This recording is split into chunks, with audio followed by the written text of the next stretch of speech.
Imagine living a life where you smile, work, meet friends, and keep moving forward, yet inside, a constant ache quietly shadows every step. Not dramatic enough to collapse, not light enough to ignore. A life where you tell yourself, "I'm fine," even when you don't believe it.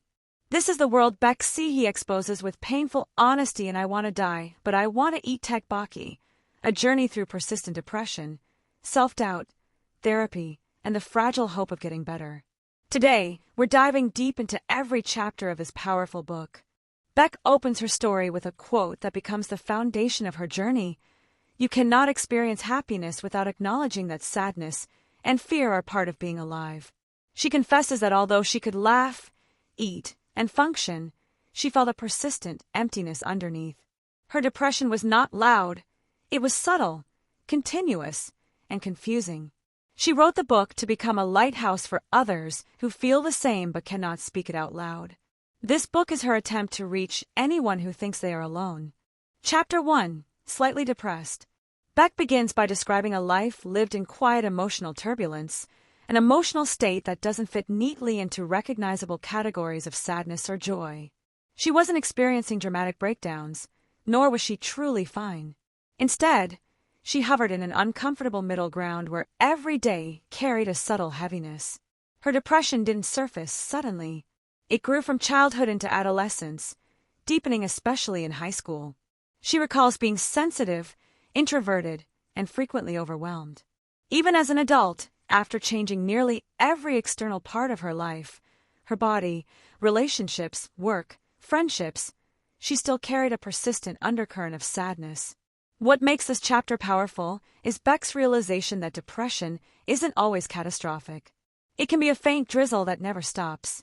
She describes waking up with unexplained despair, struggling to eat when stressed, and feeling sickened by her own thoughts. Eventually, she accepts she cannot fix this alone. Her therapy begins with a confession. "I think I'm slightly depressed." In their first session, her psychiatrist gently unpacks not just her moods but her upbringing, her father's violence, her mother's fear, the unstable home environment that shaped her. Baek learns that depression can be rooted in decades of emotional conditioning. The psychiatrist identifies her codependency and emotional extremes. She leans heavily on others, yet resents them for it. She wants independence but fears abandonment. She tries to be perfect, yet feels small and flawed. He tells her she's trapped in a loop of self-improvement followed by self-blame. To break this cycle, she must attempt things she once believed impossible, starting with small, manageable changes. This chapter sets the tone. Healing begins with honesty, not heroism. Chapter 2. Am I a pathological liar? Here, Baek confronts an uncomfortable truth. She lies. Not out of cruelty, but out of insecurity. She lies to seem worldly, sophisticated, funny, relatable. She lies because she believes her truth isn't worth sharing. One memory disturbs her deeply. During an internship, when asked about overseas travel, she lied and claimed she had been to Japan. She immediately feared being questioned, exposed, humiliated. This fear reveals her deeper desire to be seen as special. She confesses to her psychiatrist that she sometimes exaggerates her stories or feigns shared experiences to make others like her. The guilt afterward crushes her. The turning point comes when she admits lying while drunk. She expects her psychiatrist to diagnose her with something severe. Instead, he calmly explains disinhibition, how alcohol lowers self-control and distorts behavior. What she calls a shameful failure, he calls a common human moment. He tells her she is not a pathological liar. She simply sets impossibly high moral standards for herself. Her desire to be just, perfect, kind in every moment has turned into an emotional prison. He challenges her belief that she must always act ideally, reminding her that she is human. Baek realizes she isn't lying because she's deceitful. She's lying because she doesn't believe her authentic self is enough. Chapter 3. I'm under constant surveillance. This chapter reveals the depth of Baek's self-consciousness. She doesn't merely reflect on her behavior, she monitors it. She records conversations to replay them. She scrutinizes her tone, her posture, her words. She worries endlessly about how she appears. The root of this hypervigilance lies in childhood trauma. Baek suffered from eczema, which led classmates to mock her appearance, calling her skin disgusting, comparing her to an old woman, refusing to hold her hand. Later, anonymous insults posted online amplified her shame. These experiences left her terrified of being judged. Today, she checks mirrors constantly, cleans her elbows obsessively, and fears that even her voice may sound strange. Her psychiatrist compares this to placing herself under CCTV surveillance. He urges her to allow forgetting, to stop reviewing her every social interaction as if she's a criminal analyzing evidence.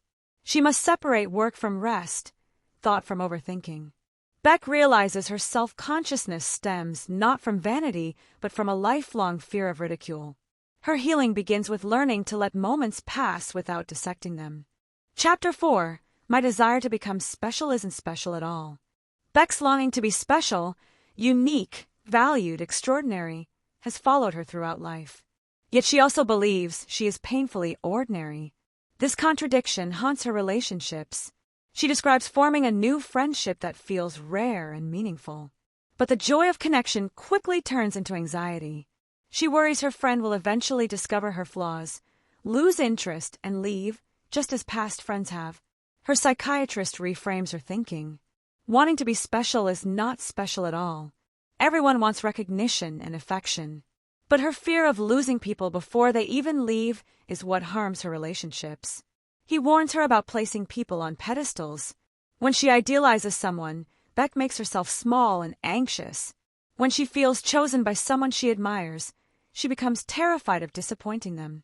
The doctor encourages her to evaluate compatibility instead. Instead of obsessing over whether she's worthy, she should ask, do I genuinely enjoy this person? Do they bring comfort or stress? Baek learns that connection isn't gained through perfection. It grows through honesty, mutual respect, and realistic expectations. Chapter 5. That goddamn self-esteem. Self-esteem becomes a recurring theme. Baek realizes her self-esteem is unstable, plummeting during negative moods, and rising temporarily during external successes. Her psychiatrist explains that people with low self-esteem sometimes appear confident or even arrogant externally. They seek validation constantly, attach their value to achievements, and fear criticism intensely. Baek sees herself clearly. Every action, decision, or mistake becomes proof that she is lacking. She has created an idealized version of herself, perfect, composed, emotionally stable, and punishes herself for failing to match it. To heal, she must abandon the fantasy self and accept the real Baek, flawed, emotional, inconsistent, human. Chapter 6. What should I do to know myself better? This chapter explores Baek's confusion between internal desires and external expectations. She often cannot distinguish what she truly likes from what she thinks she should like. The psychiatrist teaches her a simple method. Follow the immediate emotional response. Joy, irritation, curiosity, boredom, these reactions reveal her authentic self more than any logical reasoning. He urges her to stop judging life through lenses like social status, university prestige, and career titles. None of these define happiness. He highlights the moments she felt real satisfaction: writing, reading, working, and publishing. These small but sincere joys are clues.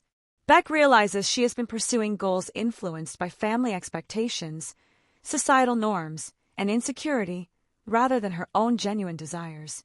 Chapter 7. Regulating, judging, being disappointed, leaving. Baek reflects on the complexity of her emotional responses in relationships. She notices how quickly she becomes disappointed, how harshly she judges others, and how deeply she judges herself for judging. Her psychiatrist explains that she holds herself to unrealistic emotional standards. She wants to regulate her feelings perfectly, to never feel anger, jealousy, or frustration. When she does, she feels like she has failed. He reminds her that contradictory emotions are natural. You can love someone deeply and still feel irritated by them. You can want closeness but also desire space. None of this means the relationship is broken. Baek's challenge is not to eliminate negative emotions, but to stop moralizing them. Feeling angry doesn't make her a bad person. Feeling disappointed doesn't make her disloyal. Wanting distance doesn't make her unloving. The chapter ends with a vital lesson. Emotions are information, not indictments. Healing is learning to feel without self-punishment. Chapter 8. Medication Side Effects. Baek begins this chapter standing at a crossroads, the decision to take medication. For her, this isn't a simple medical step, it's an emotional negotiation. She worries that medication will alter her personality, make her dependent, or numb her true self. Yet she also feels the relief it brings almost immediately. She describes mornings filled with unexplained anxiety, where even small tasks felt impossible. But after taking her prescribed pills, the fog lifts. She can breathe again. Her psychiatrist reassures her. Medication isn't about becoming a different person. It's about accessing the parts of herself buried under layers of tension and fear. Still, she fears addiction, even though her doctor explains that dependency doesn't come from the medicine alone. It stems from deeper patterns of escapism or self-soothing. As she adjusts to the regimen, Baek experiences side effects, early morning awakenings, temporary irritability, but the clarity she gains outweighs the discomfort. This chapter symbolizes her first true acceptance of help. She learns that healing sometimes requires tools outside of herself, and that using them isn't weakness. Chapter 9. Obsession with Appearances and Histrionic Personality Disorder. Baek confesses her deep anxiety about her physical appearance. She cannot leave the house without makeup. She fears gaining weight. She believes even strangers judge her silently.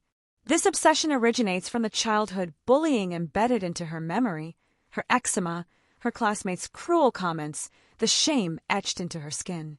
She brings these fears to her psychiatrist, who explains that her obsession isn't about vanity, it's a coping mechanism. She is constantly chasing an idealized version of herself, believing beauty equals safety. If she looks perfect, she thinks, she can avoid criticism, rejection, and shame. The psychiatrist mentions the possibility of histrionic traits, not to label her, but to help her understand how her emotional expressiveness and desire for validation might be interconnected. This does not make her manipulative or dramatic, it makes her human, shaped by trauma. He encourages her to gently challenge her rigid standards by experimenting with small changes, wearing lighter makeup, dressing for comfort, accepting that some days she may look tired or ordinary. Baek comes to understand that her obsession with beauty is really an obsession with worthiness. Chapter 10. Why do you like me? Will you still like me if I do this? Or this? Here Baek examines her most painful relational pattern, testing the people she loves. She realizes she unconsciously pushes partners or friends away just to see if they will return. She calls this a kind of emotional experiment, an attempt to confirm whether she is truly loved or easily abandoned. Her psychiatrist explains that this behavior comes from early emotional wounds. When love was unpredictable or conditional in childhood, she learned to expect instability. So as an adult, she recreates familiar patterns, acting out, withdrawing, provoking emotional reactions. She asks, "Why do people like me?" A question rooted in disbelief. She thinks affection must be based on misunderstanding, and that once people see her true self, they'll leave. The doctor helps her see that this fear doesn't come from who she is, but from the lens through which she sees relationships. Love isn't a test. It's an experience, and she must stop making others prove themselves. This chapter marks Baek's first step toward emotional vulnerability. Chapter 11. I don't look pretty. In this chapter, Baek revisits her painful sensitivity towards her body image. On days when her mood is low, she feels physically ugly. On better days, her reflection feels tolerable. Her psychiatrist helps her see the connection. Her self-image is tied more to emotions than reality. He teaches her that beauty isn't objective. It fluctuates with how we feel about ourselves. When she feels anxious or stressed, even her facial features seem distorted to her. This realization is liberating. Her reflection is not a fixed truth, but a reflection of her internal weather. Baek also reflects on how society intensifies these insecurities, how appearance becomes a currency for acceptance, particularly for women. She begins learning to detach her worth from her looks. The chapter isn't about sudden transformation, but about recognizing a lifelong pattern and gently loosening its grip. Chapter 12. Rock Bottom. Baek describes a dark period when her depression deepens. She feels overwhelmed, directionless, and emotionally exhausted. Even minor problems feel insurmountable. She considers quitting her job, distancing herself from loved ones, disappearing into silence. During therapy, her psychiatrist helps her peel back the layers of this emotional collapse. He doesn't dismiss her feelings. Instead, he examines them with her. What triggered this? What fears are attached to it? What narratives is she telling herself? He shows her that rock bottom isn't a failure, it's a signal. A sign that something needs attention, not punishment. He guides her to identify what she can control, what she must accept, and what she should release. Baek learns that healing isn't linear. Even in moments of regression, the deeper work continues. She is still moving, slowly but surely. This chapter represents vulnerability at its rawest, and the quiet strength required to rise from it. Chapter 13, Epilogue. It's okay. Those who don't face darkness can never appreciate the light. Baek reflects on how far she has come. She hasn't achieved perfect happiness, nor has she eliminated depression. Yet she has gained tools, awareness, and emotional clarity. She recognizes that darkness doesn't have to overshadow light, they coexist. Her journey shows that life's beauty often appears after acknowledging one's shadows. She also accepts that she is not alone. Others share similar struggles. By revealing her inner world, she finds solidarity and comfort. Her message is gentle. Healing doesn't require dramatic transformation. Even a small shift, an insight, a new habit, a moment of self-compassion can illuminate the path forward. Chapter 14, Psychiatrist's Note. From one incompleteness to another. The psychiatrist contributes a reflective note, offering perspective from a professional standpoint. He emphasizes that people like Baek are not broken, they are simply navigating emotional patterns shaped over time. He explains that healing is not about becoming complete, but about understanding one's incompleteness. Everyone carries internal contradictions, insecurities, and unhealed parts. What matters is learning to coexist with them rather than waging war against them. His tone is compassionate and validating, reminding readers that emotional struggles are deeply human experiences. Chapter 15, Postscript. Reflections on life following therapy. Baek closes the book by reflecting on her gradual transformation. Therapy didn't erase her depression, insecurities, or emotional contradictions. But it gave her the language to articulate them, the awareness to notice them, and the resilience to face them. She acknowledges that she still has bad days, but now she knows they pass. She still doubts herself, but she recognizes the patterns. She still feels overwhelmed, but she no longer feels helpless. Her journey is not about conquering depression. It's about learning to live meaningfully alongside it. She leaves readers with a quiet, powerful truth. You don't need to become a different person to heal. You just need to understand yourself more gently. Baek Sehee's story is not dramatic or glamorous. It's raw, quiet, and painfully relatable. It represents the lives of countless people who function on the outside while fighting invisible battles within. Her message is powerful. You don't have to be okay all the time. You don't have to hide your darkness. You don't have to walk alone. Healing is slow, imperfect, and often invisible, but it is always possible. And sometimes, even on the darkest days, something as simple as a bowl of tteokbokki can remind you that life is still worth tasting.